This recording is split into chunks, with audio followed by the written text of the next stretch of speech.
Hey, so earlier today, one of my students was telling me that he was listening to the Coltrane record live at the Village Vanguard. And it reminded me of a specific moment on the recording of Chasin the Trane from that record. It reminded me of how I like to think of playing over Coltrane Changes, or how I like to imply Coltrane Changes over tunes with standard harmony, or, blueses like Chasin the Trane, or over vamps.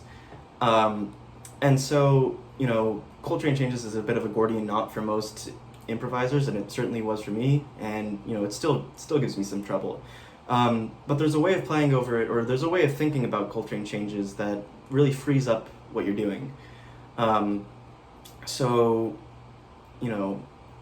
what I would like to talk about today is the way that Coltrane plays over Coltrane Changes tunes from the era of Coltrane's sound up until his death. And a lot of times when people talk about playing over Coltrane Changes, they're mostly mentioning, Giant Steps and what he plays on that record, which, rightfully so, it's a classic record.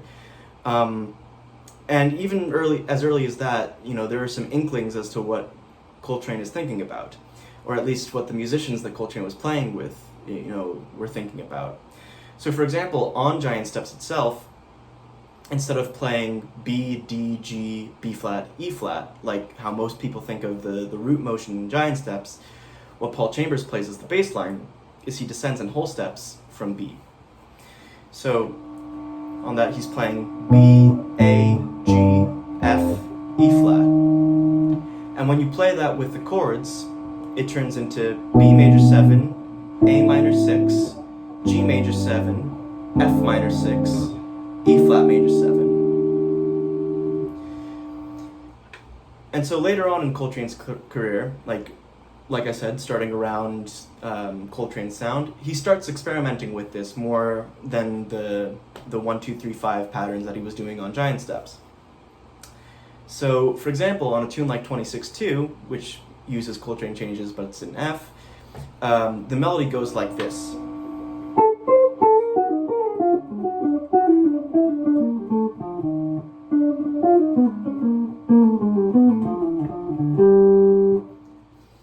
And so, what he's thinking of there is E flat minor 7, B minor 7, G minor 7, then F7, then A flat minor 7. I guess, you could think of that as E minor 7. So on and so forth.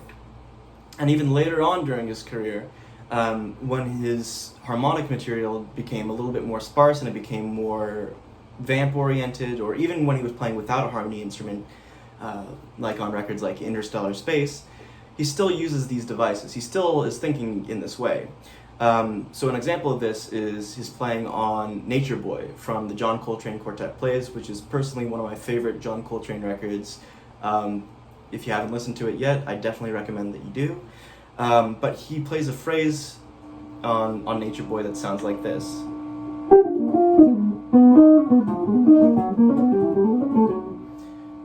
And so what he's thinking of there is in B flat, so B flat major 7, or B flat 6. So then A flat minor 6, going to G flat major 7.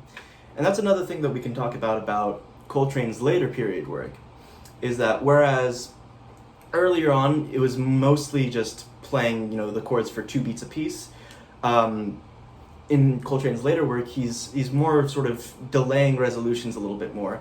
Something that my teacher Greg Clayton likes to call quasi-Coltrane changes, where it's not, explicitly 2 bars a piece.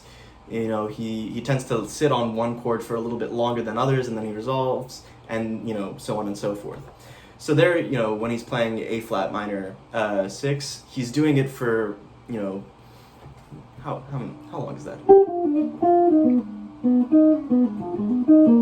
Like 6 beats essentially.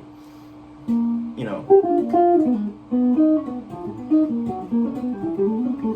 then going to E minor 6 to D major 7.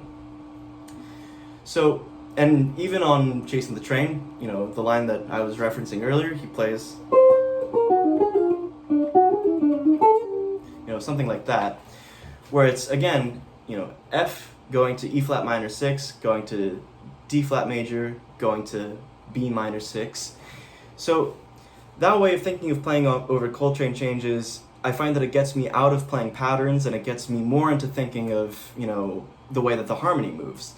And so hopefully this helps, and yeah, cool, bye.